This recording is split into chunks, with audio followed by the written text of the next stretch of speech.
ఇప్పుడున్నటువంటి సమాజానికి ఈ పుస్తకం యొక్క ఆవశ్యకత ఏంటి?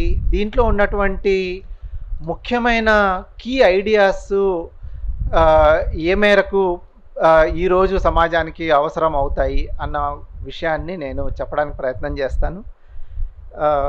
ముందుగా అనువాదంతో మొదలుపెట్టి పుస్తక నేపథ్యం ఏంటి, మార్క్స్ రచించిన అనేక గ్రంథాలు ఉండగా ఈ రాతప్రతుల యొక్క ప్రాముఖ్యత ఏంటి, ఆ తర్వాత ఈ పుస్తకంలోని ప్రధాన అంశాలు మార్క్స్ యాక్చువల్గా ఏవైతే నోట్ చేసుకున్నాడో వాటి గురించి, వాటి రిలవెన్స్ ఈరోజు ఉన్నటువంటి సమాజానికి ఏంటి అన్నది తెలియజేయడానికి నేను ప్రయత్నం చేస్తాను. మొట్టమొదట అనువాదం గురించి చెప్పాలంటే, చాలా చక్కటి అనువాదంతో ఈ పుస్తకాన్ని తీసుకువచ్చిన సమీక్షా బృందానికి నిజంగా అభినందనలు.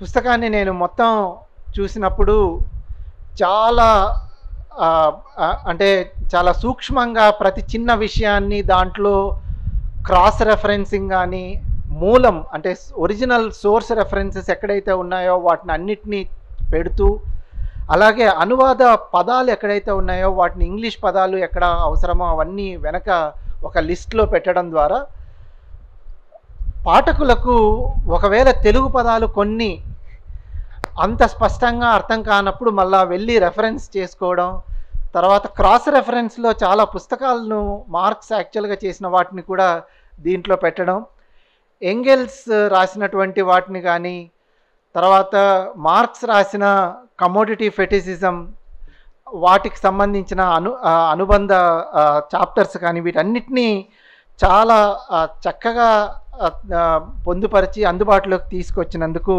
ముందుగా వారిని అభినందిస్తూ, సమీక్షా బృందం చేసినటువంటి ఆ కలెక్టివ్ ఎఫర్ట్ యాక్చువల్గా చాలా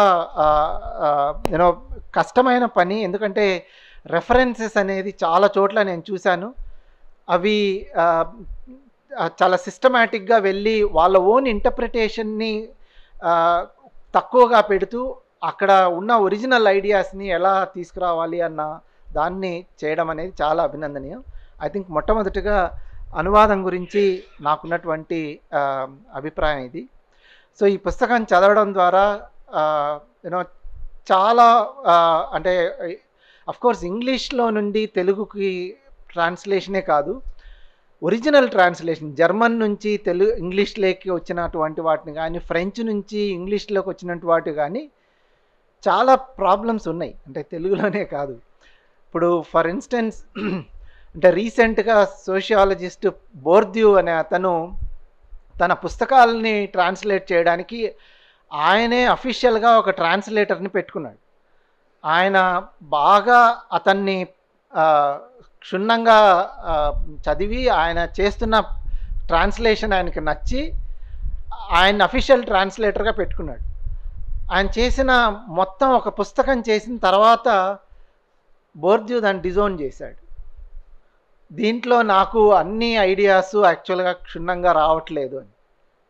అంటే అక్కడ యాక్చువల్గా ప్రాబ్లం ట్రాన్స్లేటర్ తోటి కాదు, లాంగ్వేజ్ నుంచి ఒక లాంగ్వేజ్కి వచ్చినప్పుడు దాంట్లో ఉన్నటువంటి సారం అనేది అంతా వస్తుందని, కానీ కొన్ని పదాలు యాక్చువల్గా దాని అర్థాన్ని స్ఫురిస్తాయని కానీ చెప్పలేము. అందుకనే ఒరిజినల్ రైటర్స్ కూడా తమ ఓన్ అఫీషియల్ ట్రాన్స్లేటర్ని కూడా డిజోన్ చేసిన సంఘటనలు ఉన్నాయి. బట్ దీనివల్ల మనం చేయకూడదని కాదు, బట్ చేస్తున్న ఎఫర్ట్స్లో ప్రతిసారి దాన్ని రివైజ్ చేసుకుంటూ దానికి ఉన్నటువంటి వాటిని మనం ముందుకు తీసుకెళ్ళాలి.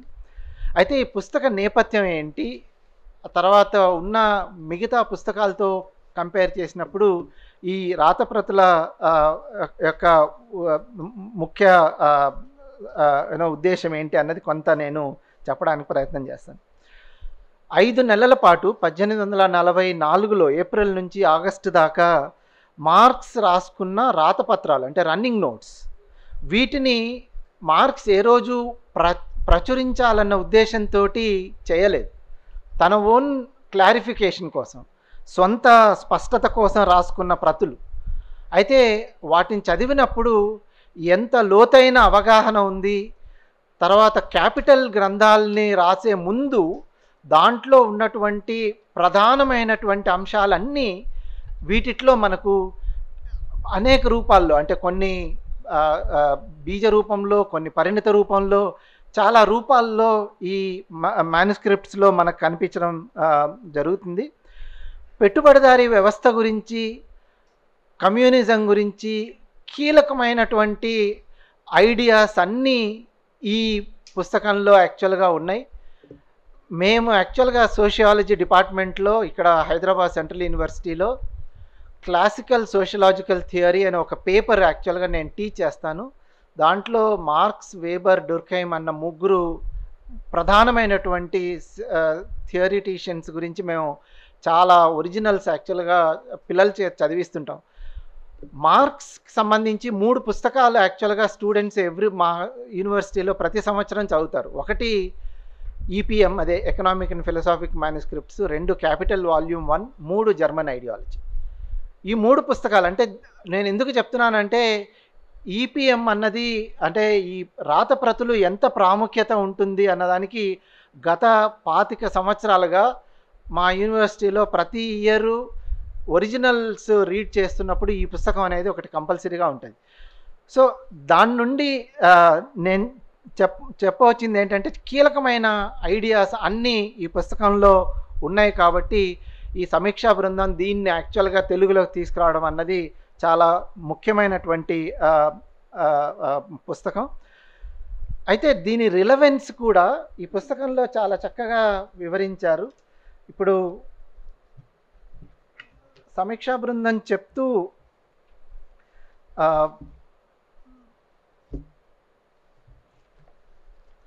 ఇది ఏదో అప్పుడు 1844 కదా, ఒకవైపు సంపద కేంద్రీకరణ, మరోవైపు పడిపోతున్న నిజ ఆదాయాలు, పెరుగుతున్న దారిద్ర్యం, ఫలితంగా సంపదలో అసమానతలు పూడ్చలేని అగాధాలుగా మారిపోవడం, వేళ్ల మీద లెక్క పెట్టగలిగిన సంఖ్యకు పరిమితమైన కుబేరులు, ఇవన్నీ పెట్టుబడిదారీ విధానానికి గుణాలు కావు, దోషాలు కావు.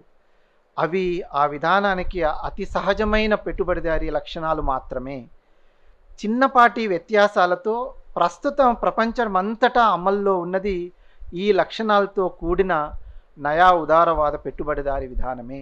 అంటే నేపథ్యం గురించి పుస్తకంలో అంత చక్కగా, అంటే ఇప్పుడున్నటువంటి సమాజంలో జరుగుతున్నటువంటి అసమానతలు, వాటికి ఈ ప్రతులు ఎంత ఉపయోగపడుతుంది అన్నదాన్ని చాలా స్పష్టంగా తీసుకొచ్చారు.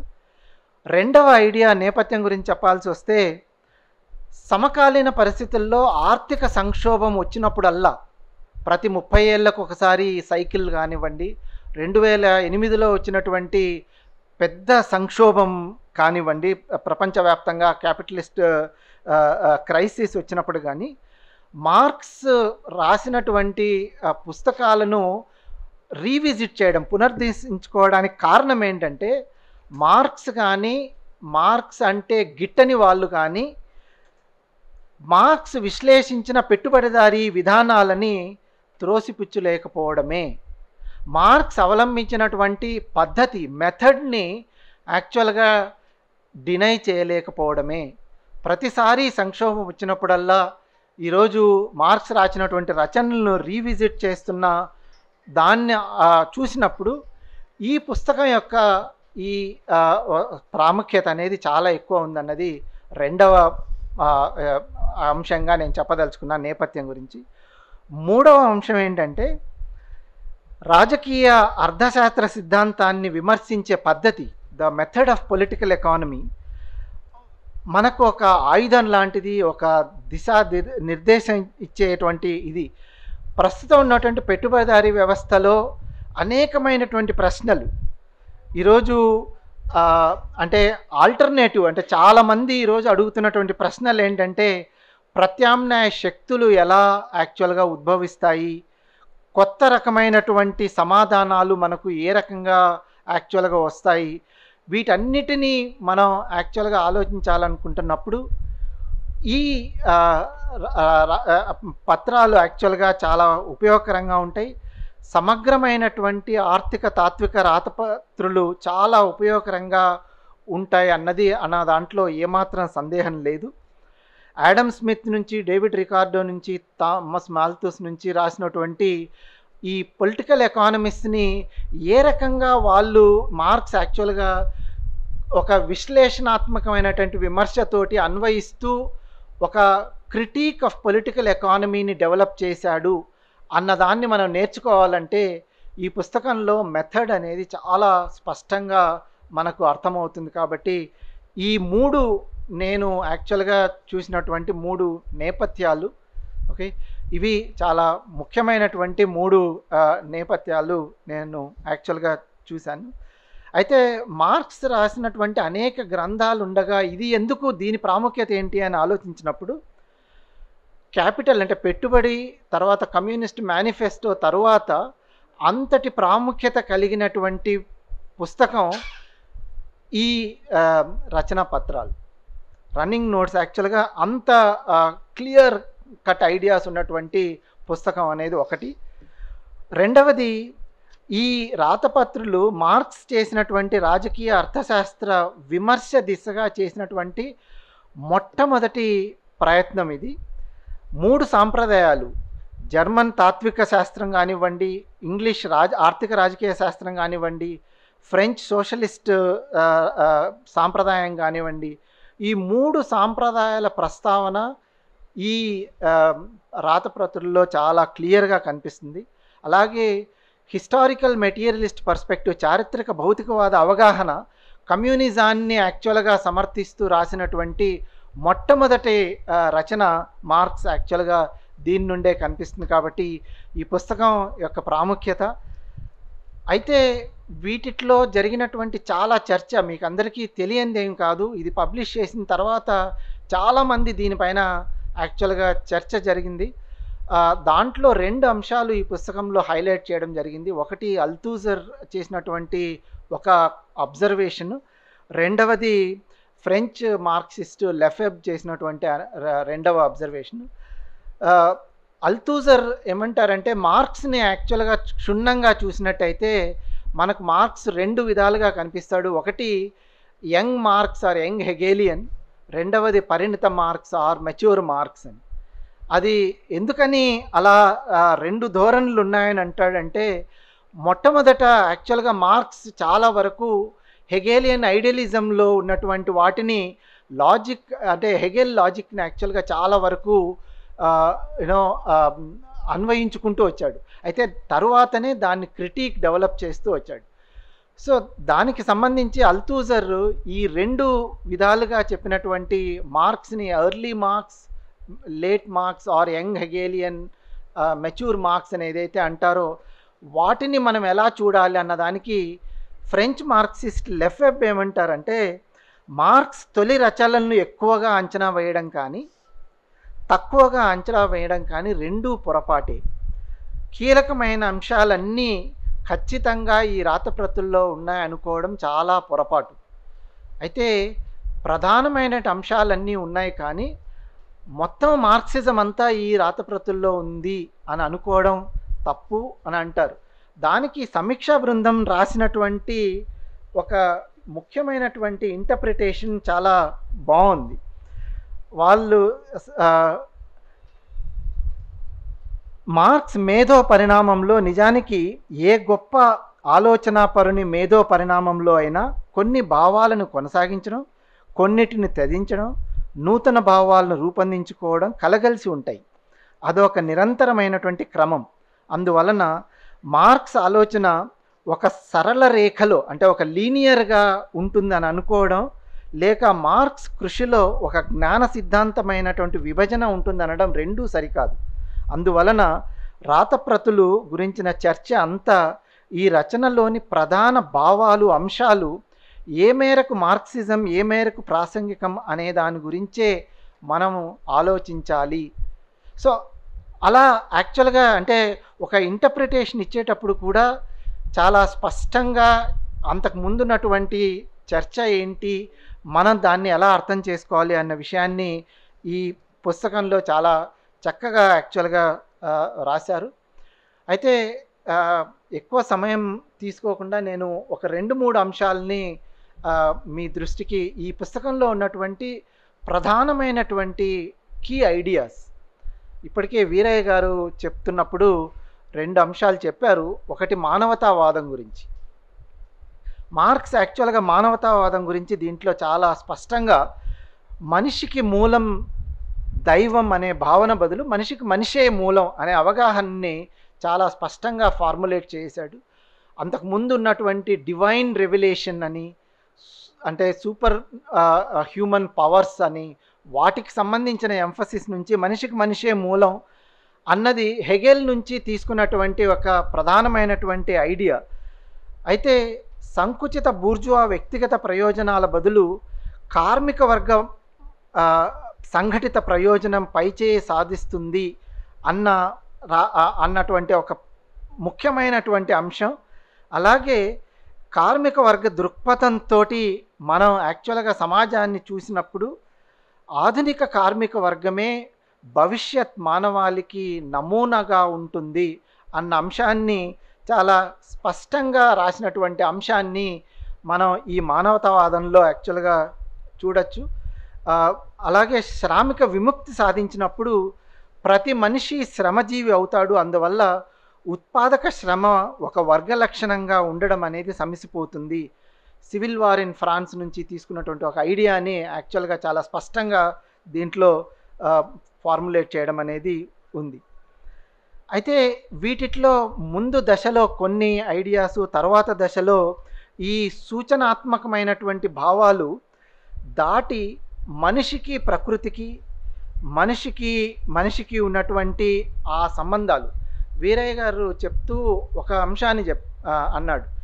చాలామంది ఈరోజు విమర్శ ఏంటంటే మార్క్స్ యాక్చువల్గా ఈ అంశం మీద, అంటే స్త్రీ సమానత్వం గురించి కానివ్వండి, లేకపోతే పర్యావరణం గురించి కానివ్వండి, వీటి గురించి మార్క్స్ యాక్చువల్గా చాలా స్పష్టంగా దాంట్లో లేదు అన్న విమర్శ ఒకటి ఉండేది. అయితే ఈరోజు ప్రస్తుతం జరుగుతున్నటువంటి చర్చల్లో చాలా స్పష్టంగా మార్క్సిస్ట్ అనాలిసిస్ అనేది ఈరోజు పర్యావరణ రంగంలో కానివ్వండి, స్త్రీ సమానత్వ రంగంలో కానివ్వండి, వాటిలో చాలా స్పష్టంగా ఈరోజు మనకు మార్క్స్ అభిప్రాయాలు.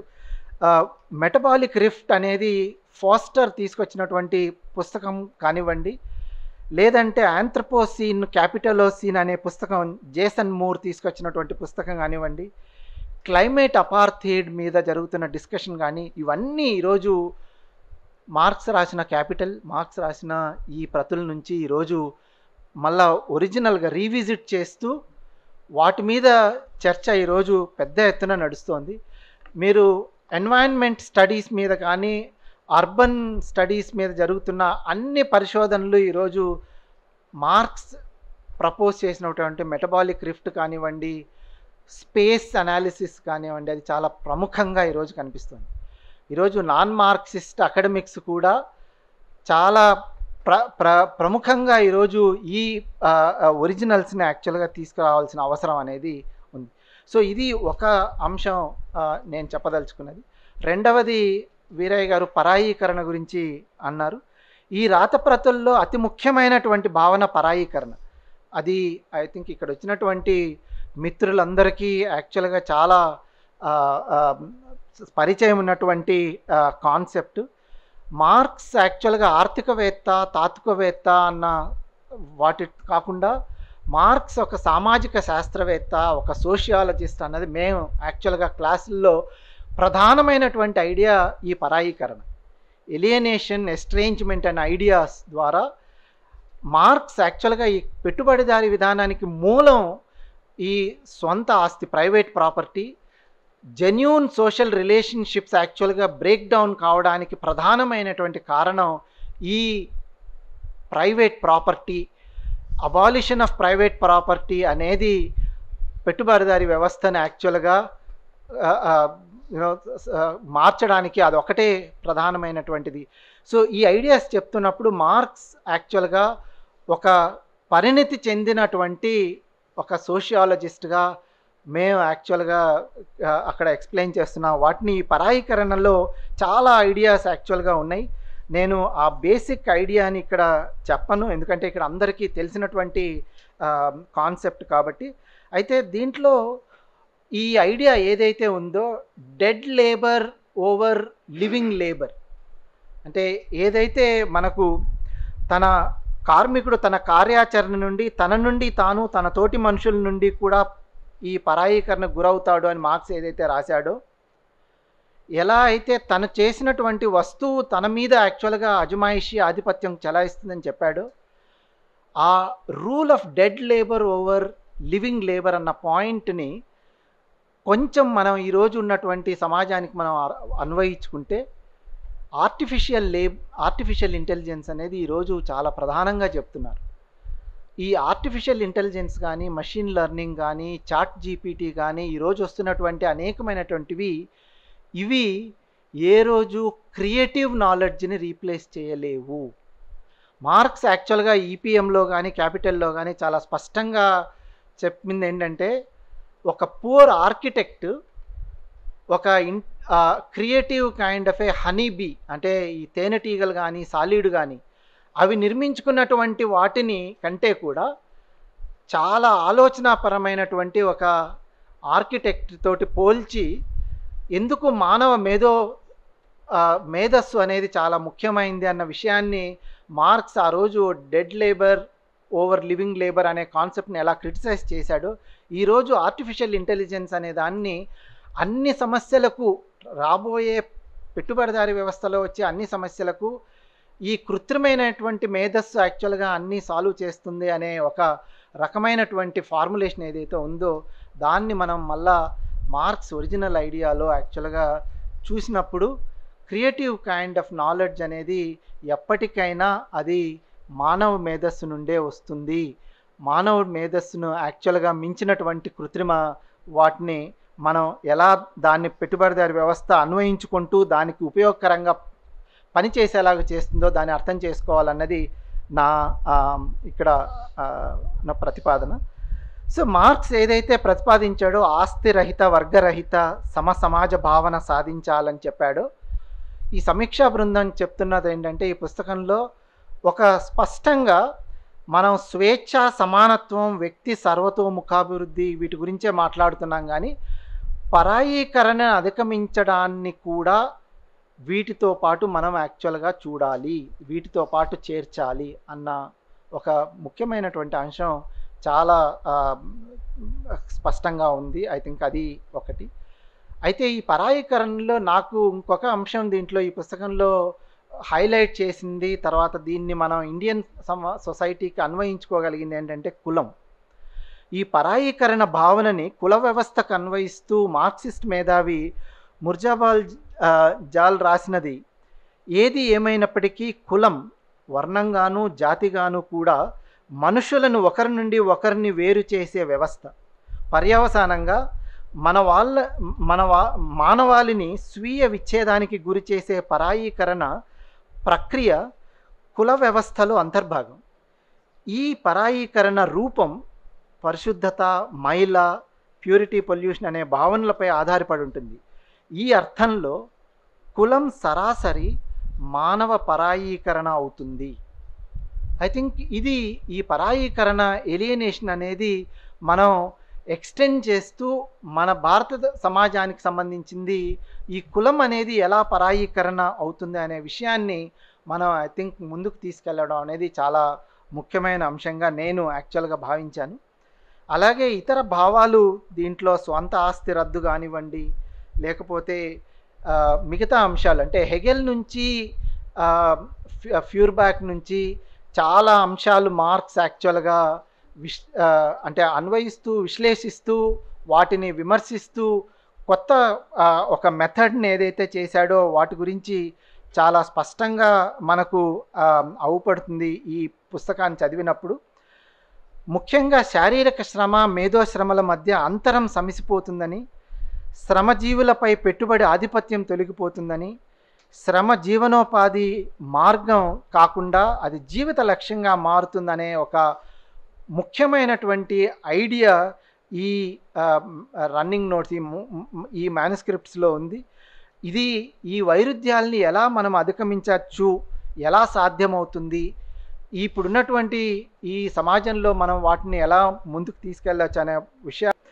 ముఖ్యంగా నేను మిగతా విషయాలు చెప్పను, కానీ రిలీజియన్ అంటే ఈరోజు మనకున్న సమాజంలో మతం అనేది ఒక ప్రధానమైనటువంటి అంశంగా ఉన్నప్పుడు ఫ్యూర్బ్యాక్ ఐడియాస్ మనిషిని ప్రారంభ స్థానంగా మనం పరిగణిస్తే అప్పుడు మతం, దైవశాస్త్రం కూడా మనిషి సృష్టించినదే, మనిషి స్థితికి ప్రతిఫలాలు అవుతాయి. అయితే వీటి గురించి అంటే ఫ్యూర్బ్యాక్ రాసిన ఐడియాస్ని మార్క్స్ ఎలా యాక్చువల్గా దాన్ని స్పష్టంగా వాటిలో చేశాడు అన్న పాయింట్ని ఈ పుస్తకంలో చాలా బాగా రాశారు. దైవశాస్త్రం కూడా మనిషి సృష్టించింది, మనిషి స్థితికి ప్రతిఫలనాలు అవుతాయి. హెగెల్ ప్రవేశపెట్టిన పరిభాషనే కొంతమేరకు మార్క్స్ ఉపయోగిస్తూ మానవుడు తన సారభూతమైన గుణాలను వ్యక్తిగా కాక జాతిగా తన గుణాలను ఏ విధంగా బాహ్యీకృతం చేస్తూ వచ్చాడో ఫ్యూర్బ్యాక్ వివరించాడు.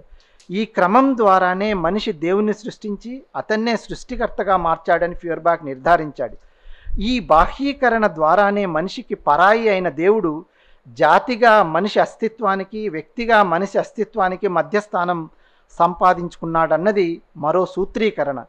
మతం అనేది మనిషి తన నుండి తాను పరాయీకరించబడే రూపం. ఇది మానవ జాతి పర అస్తిత్వాన్ని పరిపూర్ణం కానివ్వకుండా ధ్వంసం చేస్తుంది. చివరకు ఈ జాతిపరమైన అస్తిత్వాన్ని ఒక కల్పితమైన ప్రపంచమైన దేవుడికి, స్వర్గానికి పరిమితమైన భ్రమగానే ఉంచుతుందని ఫ్యూర్బ్యాక్ యాక్చువల్గా ఆ రోజు రాసినటువంటి వాటిని మార్క్స్ యాక్చువల్గా అనలైజ్ చేస్తూ ఆ మెటీరియలిస్టిక్ ఇంటర్ప్రిటేషన్ చేసిన ఆ పారాగ్రాఫ్స్ చాలా చక్కగా వీటిలో కనిపిస్తాయి. అయితే ఈ 43-44 సంవత్సరం ముఖ్యంగా 2 సంవత్సరాల్లో మార్క్స్ చేసినటువంటి అంటే లోతైన చింతన ఈ పత్రాల్లో చాలా స్పష్టంగా మనకు కనిపిస్తుంది. హెగెల్ తాత్విక సిద్ధాంతం సార్వజనీనం అయినప్పటికీ దానిని సవరించడం, దానిని విమర్శనాత్మకంగా చూడడం అనేది అవసరం అనే విషయాన్ని మార్క్స్ ఈ పుస్తకంలో అంటే radical inversion of inversion, Hegel అనేది ఆ క్రిటిక్, నెగేషన్ ఆఫ్ నెగేషన్ ఎలా తీసుకొచ్చాడో ఆ పద్ధతి యాక్చువల్గా చాలా స్పష్టంగా మనకు ఈ ప్రతుల్లోనే కనిపిస్తుంది. దాన్ని క్యాపిటల్ వాల్యూమ్లో ఇంకా విశదీకరించాడు. సో హెగెల్తోనూ ఫ్యూర్బ్యాక్తోనూ విభేదించిన పద్ధతి ఎలా, తర్వాత ఫ్యూర్బ్యాక్ ఆలోచనలో ఉన్నటువంటి లోపాలను సరిచేసుకుంటూ పోయే మార్గం ఎలా ఉంటుంది అనేది మార్క్స్ యాక్చువల్గా చేసినటువంటి ఈ ఎఫర్ట్ని మనం చూడడానికి మనకు చాలా స్పష్టంగా ఈ పుస్తకంలో రాశారు.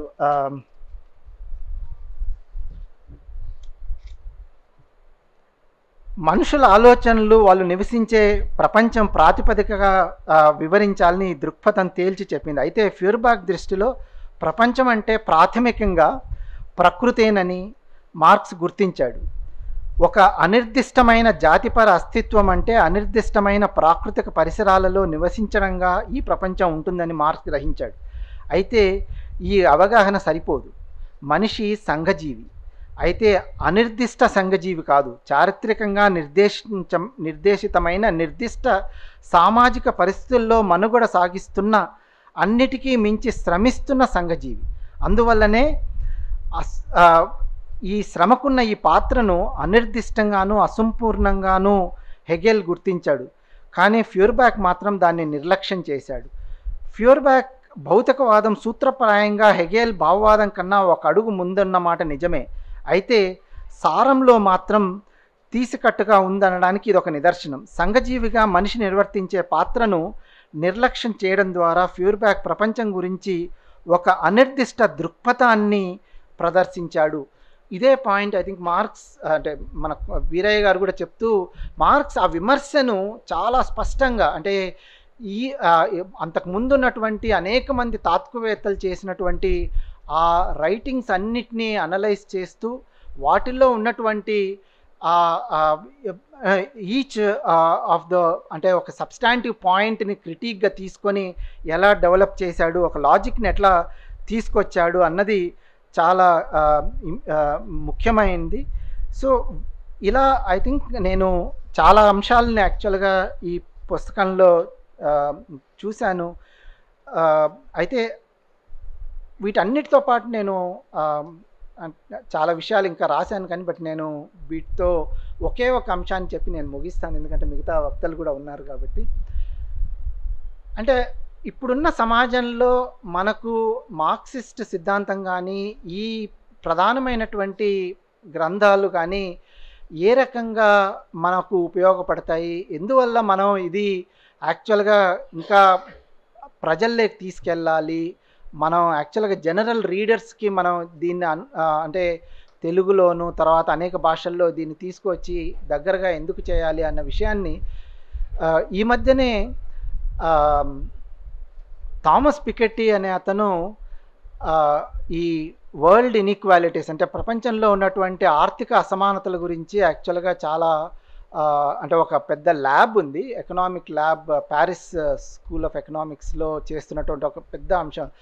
సో వాటిట్లో ఆఫ్‌కోర్స్ మన భారతదేశానికి సంబంధించి కూడా చాలా కీలకమైన అంశాలు రాశారు. కానీ నేను వాటి గురించి కాకుండా ఒక ప్రధానమైన అంశం ఏం చెప్పదలుచుకున్నానంటే, ఆయన అబ్జర్వేషన్ ఏంటంటే అక్రాస్ ద కంట్రీస్ ఇండియాలోనే కాకుండా అన్ని దేశాలలోనూ ఆయనకు ఒక ఒక కొత్త ఒరవడి ఈ మధ్య కాలంలో గత 10 ఏళ్లలో ఉంది అన్నది ఆయన వాదన. అదేంటంటే ఎడ్యుకేటెడ్ మిడిల్ క్లాస్ యాక్చువల్‌గా ఈరోజు ప్రోగ్రెసివ్‌గా ఉంటున్నారని, కార్మిక వర్గం యాక్చువల్‌గా ఈరోజు చాలా అంటే రిగ్రెసివ్‌గానో లేకపోతే చాలా ఒక సంకుచిత భావాల వైపుకు తోయబడుతున్నారు. అంటే ఇది అన్ని దేశాల్లో. ఓకే. సో అది చాలా ఒక రివిలేషన్ మనకు. ఎందుకంటే మనం యాక్చువల్‌గా ఇక్కడ చూస్తే కార్మిక వర్గం, శ్రమశక్తి, శ్రమ గురించి మనం ఇంత మాట్లాడుతూ ఉన్నప్పుడు అక్రాస్ ద నేషన్స్ యాక్చువల్‌గా అంటే ఈ రైట్ వింగ్ అంటే నేషనలిజం అనండి, లేకపోతే ఫండమెంటలిజం అనండి, అది పెరుగుతూ ఉండడమే కాకుండా కార్మిక వర్గంలో యాక్చువల్‌గా ఈరోజు మతపరమైన లేకపోతే ఛాందసమైన ఒక సంకుచితమైనటువంటి భావాలని ఎక్కువగా యాక్చువల్‌గా చొప్పిస్తున్నారు అన్న ఆయన రిపోర్ట్‌ని మనం ఎంత మేరకు దాన్ని కంప్లీట్‌గా యాక్సెప్ట్ చేస్తామనేది కాకుండా ఒక ట్రెండ్, ఒక బ్రాడ్ కైండ్ ఆఫ్ ఏ ప్యాటర్న్‌గా తీసుకున్నప్పుడు మన మీద ఇంకా బాధ్యత యాక్చువల్‌గా ఎక్కువ ఉందన్నది కార్మిక వర్గ పార్టీలుగా, కార్మిక వర్గానికి మనం యాక్చువల్‌గా రోజు మనం చేస్తున్నటువంటి వాదనలు, సిద్ధాంతాలను మనం ముందుకు తీసుకెళ్లాల్సిన ఆవశ్యకతను ఈ